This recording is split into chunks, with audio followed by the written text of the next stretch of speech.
بسم الله الرحمن الرحيم. الحمد لله رب العالمين، والصلاة والسلام على رسولنا محمد وعلى آله وأصحابه أجمعين. Hormatly musulman doganlar, Allah Teala'nın fazlı keremi bilen, Allah Teala'nın lütfu bilen elhamdülillah Ramazan ayını tamamladık. Ve Allah Teala'nın yardımı bilen taravalarımızı kıldık, ağzımızı bekledik. Allah Teala'nı zikir ettik, gece namazlar kıldık, Kur'an-ı Kerim'i hatim ettik. Allah Teala'nı zikir ettik. Nefil sadakalar verdik, fitrelerimizi verdik. Zekat çıkarayan doganlarımız Ramazan ayında zekatlarını verdiler. Elhamdülillah Allah Teala'nın fazlı keremi bilen Ramazan ayını tamamladık. Allah'a sonsuz hamdlar olsun. Allah Teala hemmemize yine de ençeme yıllar sağlık abadanlıkta köp Ramazanlar görmek Allah Teala hemmemize müyesser etsin. Ve käbir doganlarımız başka wagt namaz kılmasa da Ramazan ayında namazlarını kıldılar.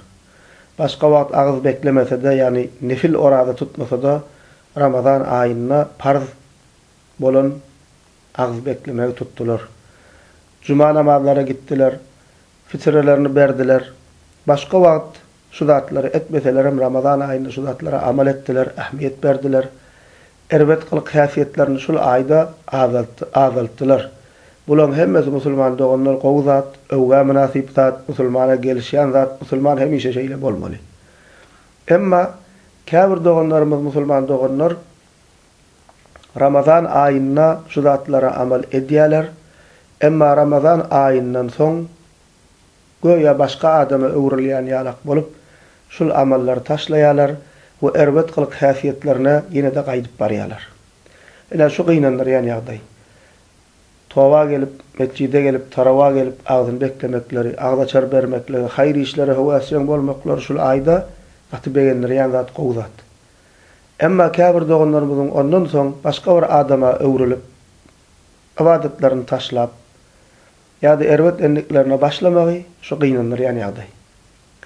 Çünkü musulman kişi, hakyky, ihlasly musulman kişi Ramazan ayında bolsun, başka ayda bolsun, hemişe bir bolşuny saklamaly.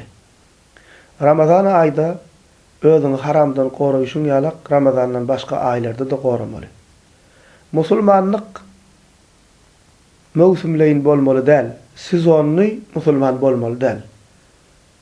Ramazan aýyna gelseň, bir sezon ýalak, bir mewsime geçýän, musulmançylyga amal edýän, musulmançylyga degişli zatlar gurulýan, ýa bolmasa öz internet sahypaňda musulmançylyga degişli zatlar paýlaşýan.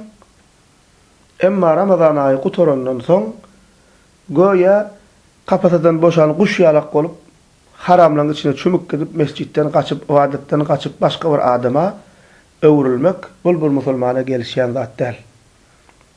Çünkü musulman doganlar eger Allah Teala'nın razylygy gerek bolsa, eger Allah Teala'ny söýüp şul ibadetler eden bolsak, eketek Allah Teala'nın özü üçin, Allah Teala'nın didaryna gowuşmak üçin, Peygamberimiz Muhammed sallallahu aleyhi ve selleme gowuşmak üçin, Allah Teala'nın cennetine girmek üçin, cehenneminden gorkup şu zatlara amal eden bolsak musulman doganlar, Allah Teala bizi Ramazan aýyny görüp, eşitip halimizden haberdar bolup durýar, hemişe bizi görüp dur. Allah Teala Ramazan'da da bizi görüp dur. Ramazan'dan başka aylarda da bizi görüp dur. Ve Allah Teala bizi Ramazan'na ağız beklemeyi farz edişi ýalak Ramazan'dan başka aylarda hem tutuş ömrümüz boyunca ibadet etmekligi farz kıldı musulman doganlar. Şonuň üçin şu ýagdaýa üns bermeli, şol ýalgyşlyga düşmeli däl. Ramazan aýynyň bereketinden peýdalandyk. Alhamdulillah sogap gazandyk. Käbirlerimiz ýaltansagam tarawa gittik, gece namazlar kıldık. Sadakalar berdik, ağlaçarlar berdik. Yani sogap ýygnadyk. Emma ondan soň ýene de öňkü hal ýagdaýymyza gaýdyp barsak musulman doganlar elimize ýygnança sogaplarymyzy ol aýlarda ýitirmemize sebäp bolar. Bu iki ýüzlük bolar musulman doganlar. Ramazan aýyna bir tüýslük, Ramazan aýy gutorandan soň bir tüýslük. Käbir diýen Ramazan aýyna araq içemek diýip gowy zat içme, hiç içme. Emma Ramazan aýyna Allah Teala'dan gorkuşyň ýalak başga aýda da gorkmaly musulman adam. Şonuň üçin musulman doganlar Ramazan aýy aslynda biz üçin bir mektep. Näme mektebi? Takwalygyň mektebi. Nähilek Allah Taala'nın razylygyna uğrak bolmalygymyzy, özümizi nähilek alyp barmalygymyzy öwredýän bir mektep. Ramazan aýy bize irmän ýadaman Allah Taala'nın razylygy üçin agzy beklemeklik öwredýär. Bu başga aýlarda da Peýgamberimiziň bize öwreden nefil orazalary bar. 1-nji, 4-nji bolşýalak, Şewwal aýynyň 6-nji bolşýalak, Muharram aýynda bolşýalak. Şo wagt şolaram näme etmeli musulman doganlar biz amal etmeli. Ramazan aýy bize şoňa öwredýär. Ramazan aýy Kur'an-ı Kerim aýy diýdik. Ramazan aýynda musulmanlar Kur'an-ı Kerim hatm edýär. Kur'an-ı Kerim Ramazandan soňraky aýlarda da bar musulman doganlar. Kur'an-ı Kerim Ramazandan soňam okumaly. Ramazan aýynda köpürek zikir edýäs Allah Taala'ny. Ondan soňam Allah Taala'ny hemişe zikir etmeli. Hayır sahabat edýäs, fitre berýäs, sadaka berýäs, agzaçar berýäs, ýetim ýesire garyp asara kömek edýäs. Musulman doganlar Ramazandan soňky aýlarda da şol haýr işlerimize dowam etmeli. Şonuň üçin hormatly musulman doganlar bir bolşumy saklalyň.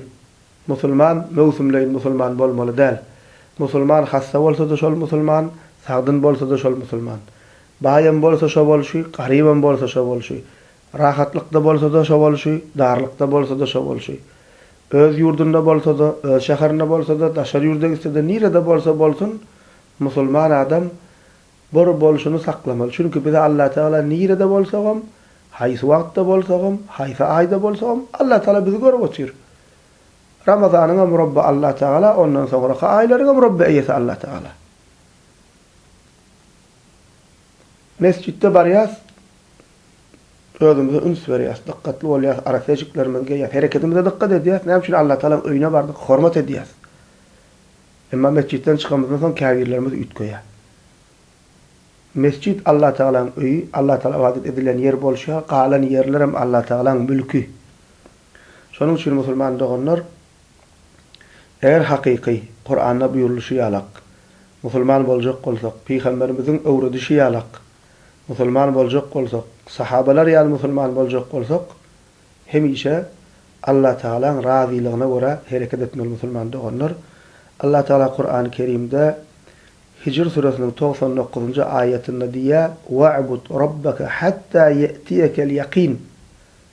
Sana ölüm gelýänçe Rabbiňe ibadet et diýär. Allah Taala diýmedi Ramazanda ibadet et, plan şowat ibadet et, plan aýda ibadet et, diňe şol wagt ibadet et diýmär. Ýok. Haçan ta ölüm gelýänçe Rabbiňe ibadet et diýär. Şonuň üçin musulman doganlar diýdik Ramazan aýy mektepdir. Bize haýr gapylaryny, sowap gazanmaň ýoluny öwredýär. Ramazandan soňky aýlarda da şol haýr işlere, sowap işlere, ibadetlerimize, namazlarymyza, nefil oradalarymyza, Kur'an tilawetlerimize, zikirlerimize, haýr ihsan sadakalarymyza musulman doganlar dowam edelim ki Allah Taala'nın fazly keremi bilen sag salamatlikda ýene ençe Ramazanlara Allah Taala bizi gowuştursun. Elhamdülillahi rabbil alamin.